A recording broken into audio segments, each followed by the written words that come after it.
Hello and welcome to Asia Rugby. The Rugby World Cup Sevens Day 1 concluded. Results are not so positive in terms of all the four games played by Asian teams. However, there are some great news. We'll talk about the games later, but first up, there's a great news coming from Asia Rugby. Signed an MOU with the African Rugby, and we'll have a look at that first.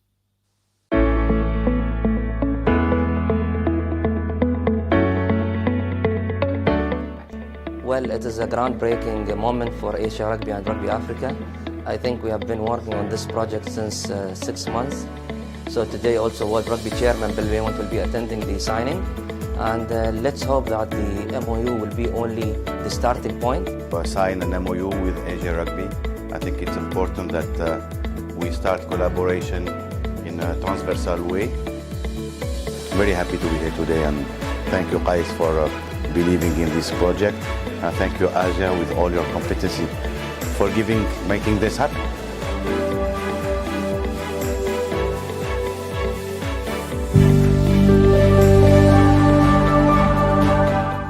Some great news indeed. I'm joined with Gait and Karina, of course, Gait from the competitions, Asia Rugby competitions, and Karina from Athletes Committee, and of course, a player of Kazakhstan Rugby, played in 15s and 7s.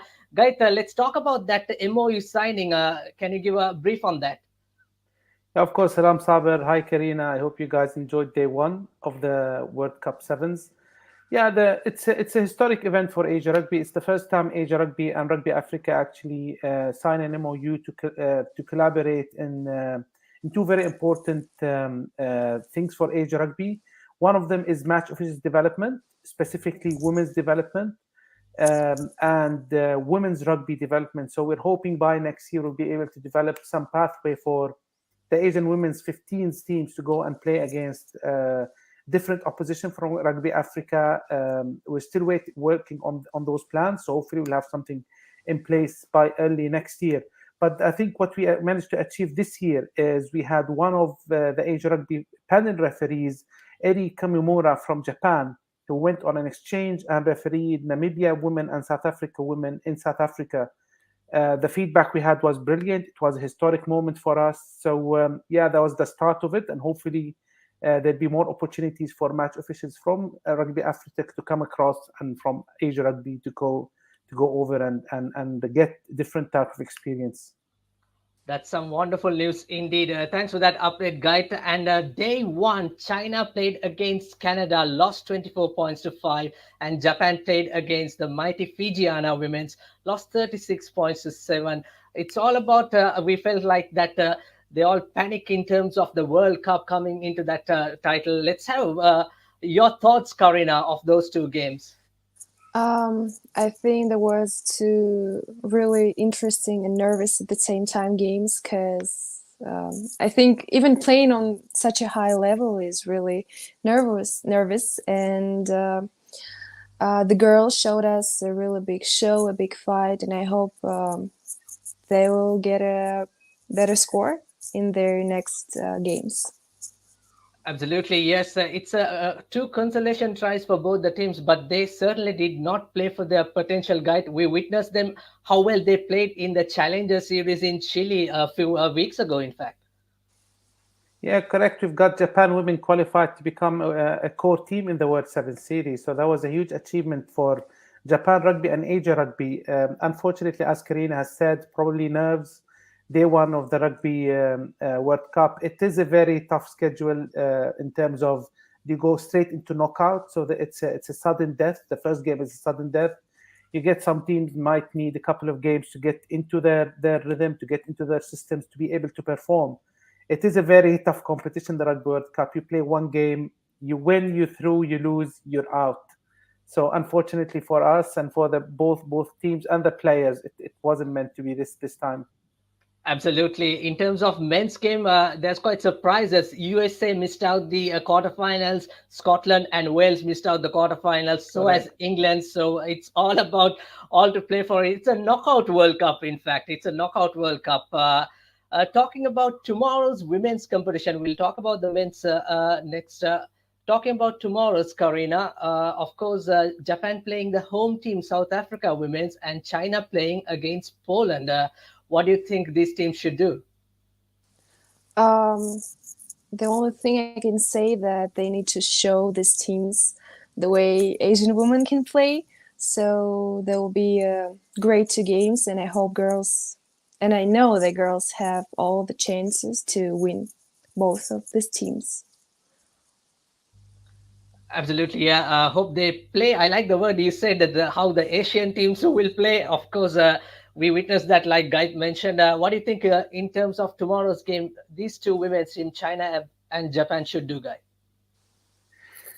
They need to play like Japan proved they can play at the top level, qualifying out of the Challenges series. So they had a tough game against Fiji in the first game. They can definitely win tomorrow if they can play the way they usually play, keep the ball more, go through their systems, apply pressure on the opposition. They'll definitely finish winners.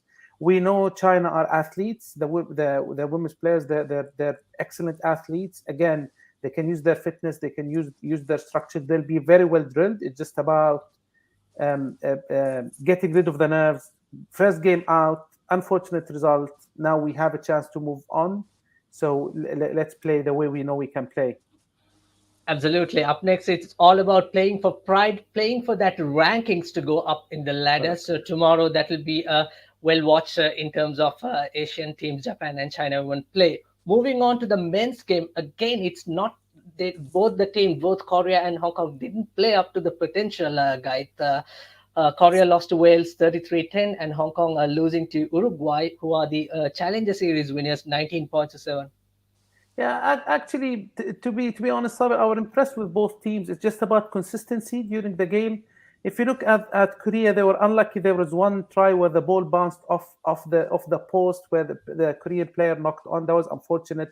They could have scored 7 points there. They actually looked very well drilled. They were competing in their lineouts. I think where they would be disappointed is the breakdown. They couldn't keep the ball long enough for them to apply pressure. Whenever they managed to do that, they actually scored two very good tries. And as I said, they missed on one. It would have been a different story on the scoreboard. Probably they would still have lost, but the scoreboard would have looked better. Hong Kong, I think Hong Kong would be disappointed with themselves. They are definitely a better team than their opposition. They just struggled with continuity. They just kept taking the ball back into contact, and in sevens, if you're that half a second slow in supporting the player on the ground, that's a turnover. Then that's you could be applying pressure in the 22. Suddenly you're under your post where you just conceded 7 points. So we know both teams played well. Probably Korea were unlucky playing against Wales. We know Wales is a good team. Hong Kong could have done better against Uruguay, but both teams played well. And Saber, I think for us, for these teams, for Asia Rugby in general, for these teams, looking at them, they've just played in the Challenges Series. Now they have a Rugby World Cup in probably 3 weeks later. They just need to play more at that level, so they can become more competitive. So they can come up with the results we know they can achieve. So. They'll be better for the experience. I'm sure they'll be disappointed with the results, but there's a lot of positive they can take out of it. Absolutely, like you mentioned, they didn't do the simple things right. In other words, Guy, this is what Hong Kong coach Paul John wanted. They have to want to keep the simple things right, but unfortunately, Absolutely. all they did during the training, they just could not execute. But that's a fierce competition against Uruguay.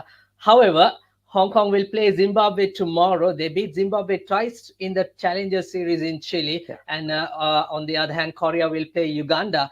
And again, it's a ranking battle. And how tough it's going to be, those two men's game, Karina, how tough it's going to be?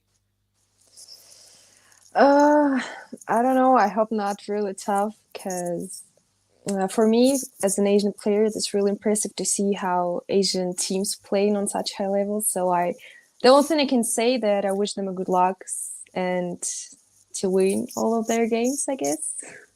And also talk about yourself, Karina. What are you up to nowadays? You're playing in the 15s. You're in the athletes committee. What is Karina doing right now? Now we're preparing for the games with Hong Kong in Dubai. With my 15th team, and our 7th team is preparing for their how to say that in English. You can use your language. You can talk in To Russian. they're preparing to Asian series. 7 series, correct. So yes, 7 series. So we have really big and hard work nowadays, but I hope that this work will help us in future to beat our opponents. Great. Guy, if you could explain about the upcoming events in the Asian region. So yeah, we've got a very busy quarter 4 in Asia Rugby. We had a lot of competitions. We were pushed back early in the year towards the end of the year because we were still going into 2022 with some lockdowns in some countries. So the main events we've got in terms of age groups, we've got the under 19s, boys and girls sevens, which will be in Nepal in December, 10th and 11th of December. So we're really looking forward to it. Last year we had only the women's or the girls sevens. We couldn't have the boys sevens, so that's good for us to come back. The last time we had it was 2019. On the 5th and the 6th of November, we will have the under 20s men and women sevens in Uzbekistan. So again, we're looking forward to it. We haven't had it for a couple of years due to COVID restrictions and stuff. So we are really looking forward to it. I think the big one for us would be the Asia Rugby 7 series. So we're back to 3 rounds this year. The first round would be on the 22nd and 23rd of October. Then we will have about 3 weeks break. Then we'll play on the 12th and 13th. So the first round is in Thailand, in Bangkok. Then on the 12th and the 13th of November, we go to Korea, Incheon. And then on the 26th and the 27th of November, we come to UAE, but we won't be playing in Dubai, we'll be playing in Ajman. The first time an international rugby tournament will be held in Ajman. So that's we're looking forward to it. I think all teams are looking forward to going back into a 3-round competition, just to get more experience and more playing time and all of this, rather than the 1 round we had last year, which was just the World Cup qualifier, the World Cup they're actually playing in now. Wonderful, guys. So that's the action-packed final quarter we have here at Asian region. And thank you very much for joining, Guy and Karina. Karina, wish you all the best in terms of preparation, and we'll speak to you soon. Thank you, Guy and Karina. Thanks. Thank you very much, Saber. Thank you, Thank Karina. you. Thank you.